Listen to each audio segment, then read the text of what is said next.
अब हम आगे बढ़ते हैं क्वेश्चन नंबर 15 की ओर। क्वेश्चन नंबर 15 जो है आपके पुस्तक के क्वेश्चन चैप्टर नंबर 15 से लिया गया है ना, क्षेत्र मिति से लिया गया है। इसमें भी दो क्वेश्चन है। पहला क्वेश्चन हम पढ़ते हैं। पहला क्वेश्चन है, लोहे की 3 गोलियों को पिघलाकर, है ना, जिनकी त्रिज्या अलग अलग है, 6 सेंटीमीटर, 8 सेंटीमीटर, 10 सेंटीमीटर, उसको पिघलाकर एक बड़ा गोला बनाना है ना। यहाँ पे 3 अलग अलग गोलियां हैं। अलग अलग गोलियां इसलिए बोला जा रहा है क्योंकि तीनों का जो है त्रिज्या अलग अलग है। अगर त्रिज्या अलग है तो तीनों का आयतन भी क्या होगा, अलग अलग होगा। दिया है ना, जो दिया उसको पहले लिखते हैं। दिया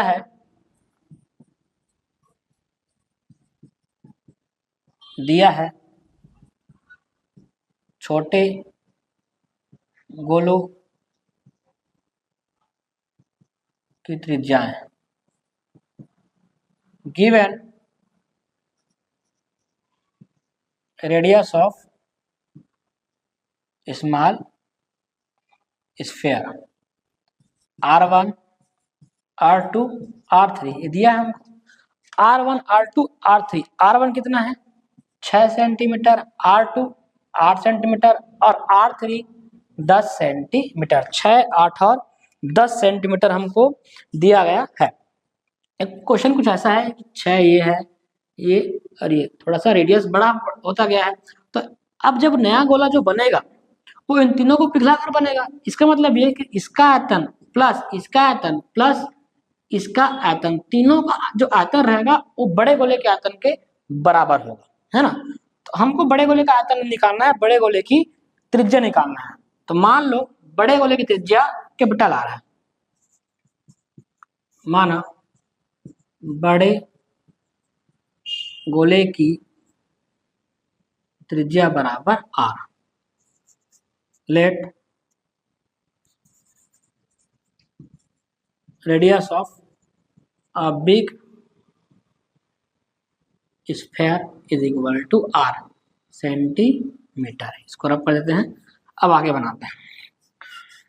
ऐसे क्वेश्चन में हमेशा ध्यान देना है कि जब एक आकृति को पिघलाकर दूसरा कुछ बनाते हैं तो दोनों का आयतन क्या होता है, सेम होता है।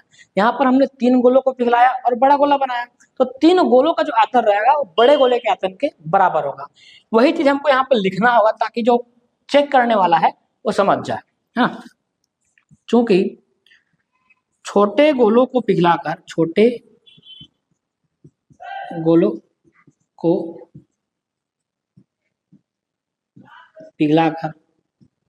बड़ा गोला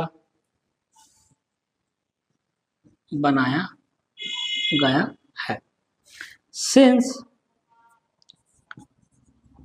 a big sphere is made by melting small sphere, अगर ऐसी बात है कि छोटे गोलों से बड़ा गोला बनाया गया है तब इसलिए बड़े गोले का आयतन बराबर होगा, है ना, छोटे गोलों के आयतनों के योगफल, है ना। मतलब volume of big sphere is equal to sum of volume of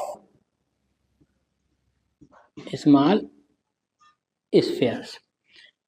formula हम लिखेंगे तो क्या होगा, बड़े स्फीयर का वॉल्यूम का फॉर्मूला क्या होगा, 4/3 पाई। अगर बड़ा स्फीयर है जिसका त्रिज्या कैपिटल R है तो R3। छोटे स्फीयर 3 ठो है ना, तो पहले वाले स्फीयर का वॉल्यूम क्या होगा, 4/3 पाई R1 क्यूब, दूसरे वाले का 4/3 पाई R2 क्यूब, तीसरे वाले का 4/3 पाई R3 क्यूब।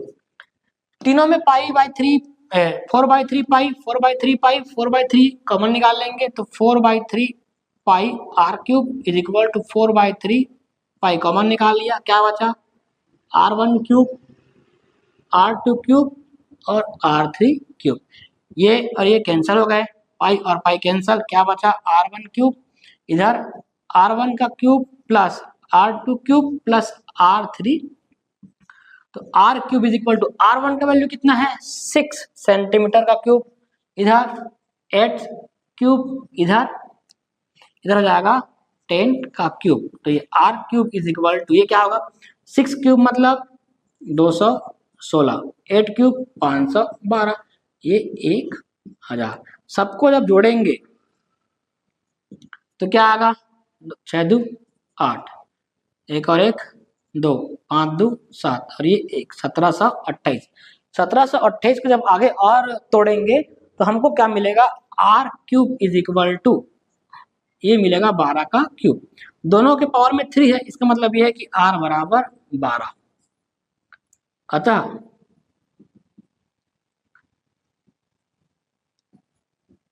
बड़े गोले की त्रिज्या R बराबर 12 सेंटीमीटर, देयरफॉर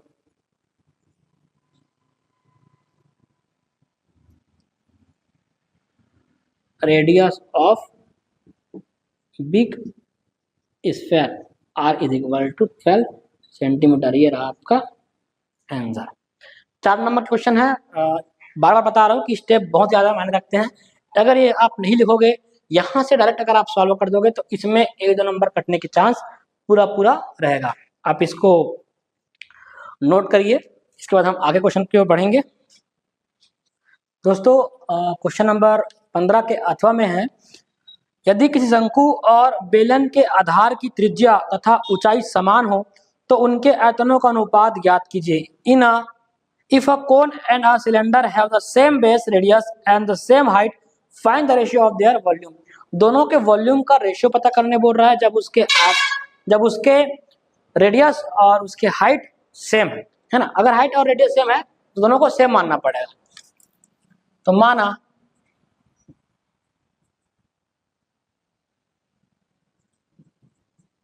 शंकु और बेलन की त्रिज्या क्रमशः R,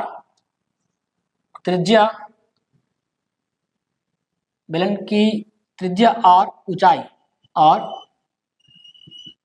ऊंचाई क्रमशः R व H है, क्रमशः R त्रिज्या H ऊंचाई है। इंग्लिश में लिखेंगे let radius and height of cone and cylinder be R and H, मतलब R रेडियस हुआ और H हाइट है ना। Now ratio of their volumes, अब दोनों के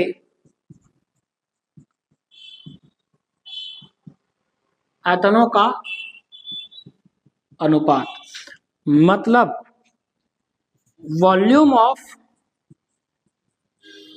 कोन, शंकु का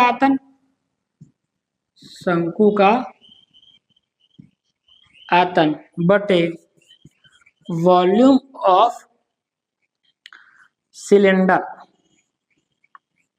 मतलब बेलन का आयतन क्या होगा। वॉल्यूम ऑफ कोन क्या होता है, वॉल्यूम ऑफ कोन होता है 1/3 पाई R स्क्वायर H, और वॉल्यूम ऑफ सिलेंडर क्या होता है पाई R स्क्वायर H। यहाँ से जब सॉल्व करेंगे तो पाई से पाई कैंसिल, R स्क्वायर से R स्क्वायर, H से H कैंसिल, क्या बचा 1/3। इसको अगर रेशियो के फॉर्म में लिखना हो तो 1:3, ये रहा आपका आंसर। और ये पूरा फुल स्टेप है, इतना स्टेप आप लिखोगे तभी आपको पूरा नंबर मिलेगा। अब इसको नोट कर सकते हैं। इसी प्रकार 4 नंबर के 4 क्वेश्चन हमने सॉल्व कर लिए हैं। अब हमारे पास क्वेश्चन नंबर 16 ही बचा है 4 नंबर का, जो कि चैप्टर नंबर 13 से आया है। इसमें आपको कंस्ट्रक्शन मिलेगा सिमिलर ट्रेंगल मतलब समरूप त्रिभुज का कंस्ट्रक्शन और अंतर्वृत्त और परिगत वृत्त का कंस्ट्रक्शन मिलेगा। तो नेक्स्ट वीडियो में वही रहेगा दोस्तों, चैप्टर नंबर 13 कंस्ट्रक्शन। तब तक के लिए हमसे बने रहें। Thank you so much.